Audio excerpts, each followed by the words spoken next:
Today, we're here to honor and remember a fearless warrior for liberty.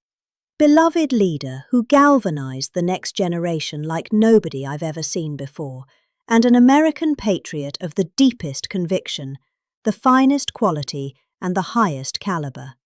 The late, great Charlie Kirk. He was assassinated in the prime of his life for boldly speaking the truth, for living his faith, and relentlessly fighting for a better and stronger America.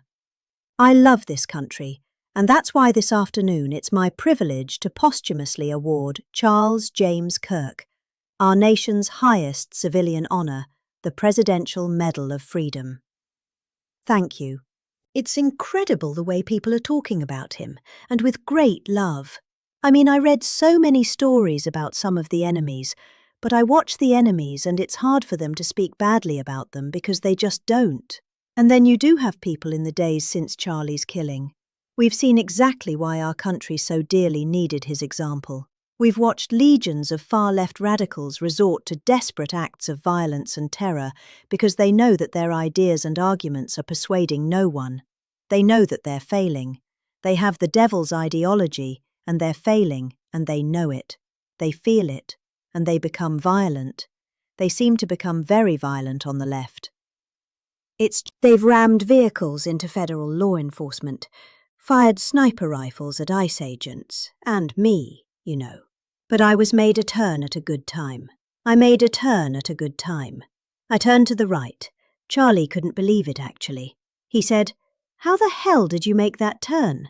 I said, "I don't know, but, fired rifles and threatened the lives of our Supreme Court justices, our great justices. They have to be protected.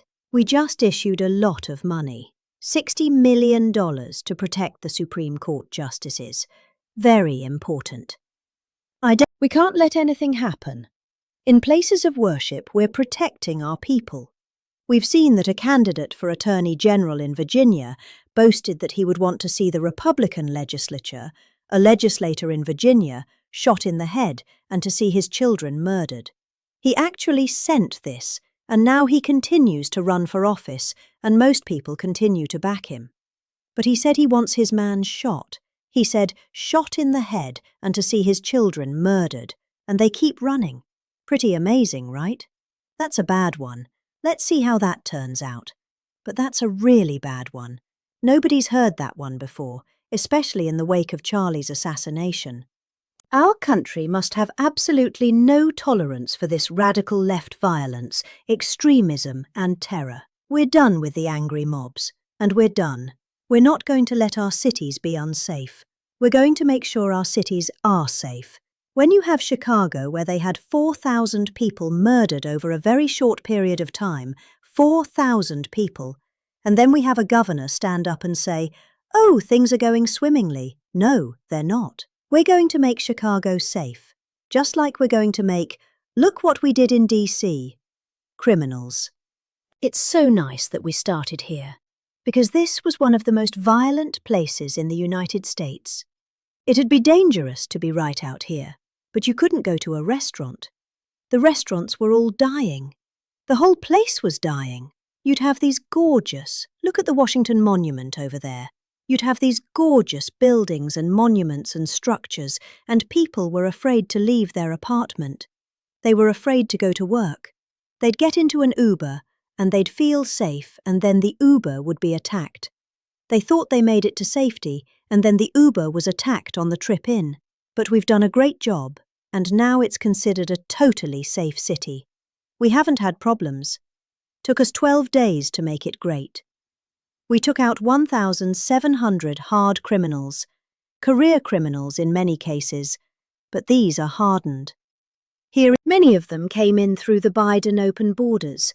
We brought them back to the countries, and a couple were so violent that we put them in jail. We don't want to take a chance that they could get back in, because no matter how good we do, somebody can sneak in. We did. They were so violent and so bad. One arrested 28 times. Every time he left prison, he'd get into a violent incident. 28 times, and we put him away for a long time. But we're done with the angry mobs. We're done with it. This is such an unbelievable place right now. You take a look where you can walk down the middle of the street with your wife or your husband. Your children can walk. They can walk alone. It doesn't matter.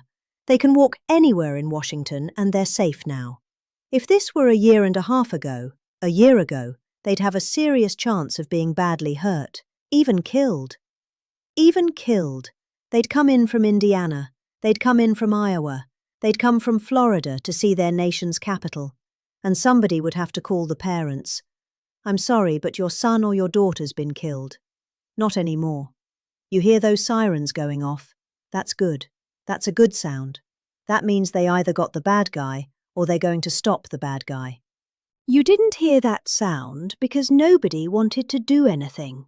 Nobody listened to the beauty of that sound. Seriously, and that's the real deal sirens. They're not politically correct sirens. You hear they're about 3 miles away. That's great. What a beautiful sound. They're stopping crime. That's what they're doing. So we're done with the voices of fools. They're fools and death threats, and we're going to make our cities safe. And I thought it was Charlie's. One of his biggest dreams was that he couldn't believe it. Chicago is going to be a great city again. We've all, we sent people in there 6 months ago, and this governor said, well, crime is down. And yeah, that's because we had the FBI in there for 6 months, just preparing it for the bigger surge, and they've done a great job. The cash and the FBI, they've done a great job, and they love doing it, They love being able to do it. They were restricted from doing it. They couldn't do anything, and now they're totally unrestricted. All they have to do is stop crime, and they're doing it. By the way, Memphis, as you know, you heard they went in about a week ago. One of the most dangerous places in the country. Really, in the world. It's not just a country. They have very few cities that would compare to some of these cities. You go to Afghanistan, you say, oh, that's unsafe.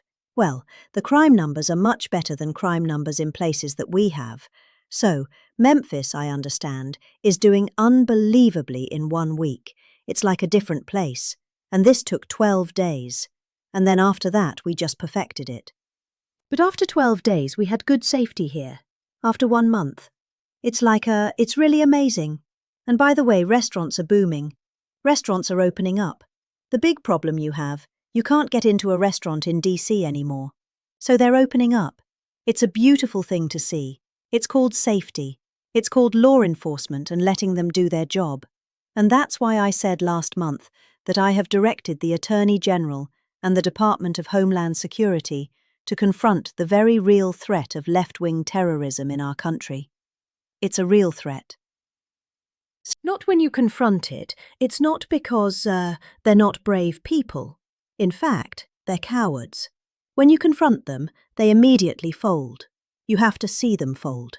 You have to see them crying. They fold. But it includes dismantling the networks that fund them and finance them. And we're finding out who those networks are. We already know quite a few of them. When you see these violent incidents and then you see people holding this gorgeous sign with beautiful wood, beautiful cardboard, wood, everything. Everything's perfect paint job. And they're all the same. There are thousands of them. You know that they weren't made in the basement out of love. They were made by anarchists, and in some cases wealthy. I'll probably find some of my nice friends that are up there being so nice to me, especially lately. They're being very nice, but it surprises you who they may be, and you almost wonder why would they do it? But they're hurting our country, and we're really taking it back one by one. If we didn't go into Los Angeles early on in the administration, the commissioner, the chief of police, Los Angeles said if they didn't go in, we would have lost our city. Now, they already lost 25,000 houses to fire because they wouldn't let the water come in from the Pacific Northwest, which they should have done. I said, you better do it. They didn't do it. And we had 25,000 homes where they had no water in their sprinklers. They had no water in their fire hydrants. It would have been a different kind of a thing if they did what they were supposed to do. We had to break in. We broke in and had the water come down. They said for the environment, great. They lost 25,000 houses. It's incredible. But the commissioner said, without the federal government and President Trump's intervention, we would have lost the entire city.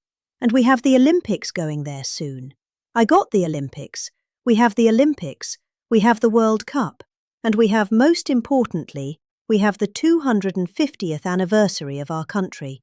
That's going to be most important. And all of these things are happening. And we're going to have safe cities. We're going to have very, very safe cities. So, 1 month after Charlie's death, we still feel the terrible shock and the pain of his loss like just about nobody I can think of. Charlie Kirk was one of a kind.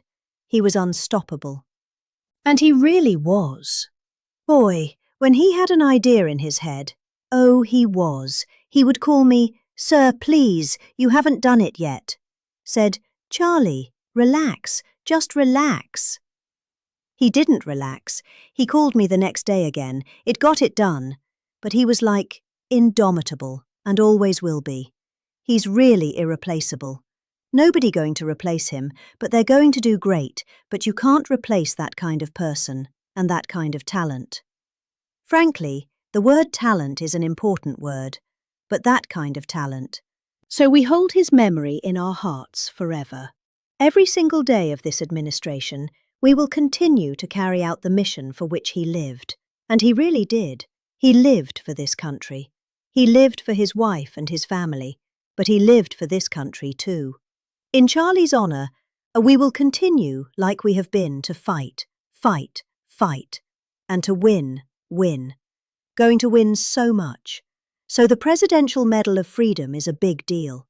You have the Congressional Medal of Honor, military, and the Presidential Medal of Freedom, which is civilian. And the Presidential Medal of Freedom is a really big deal. Very few people get it. Very few people, frankly, qualify. It's a decision of the President, but it's a qualification that's a very hard one to get. And I would like to ask, if I might, the military aide to read Charles James Kirk's citation for the Presidential Medal of Freedom. Thank you very much. Thank you.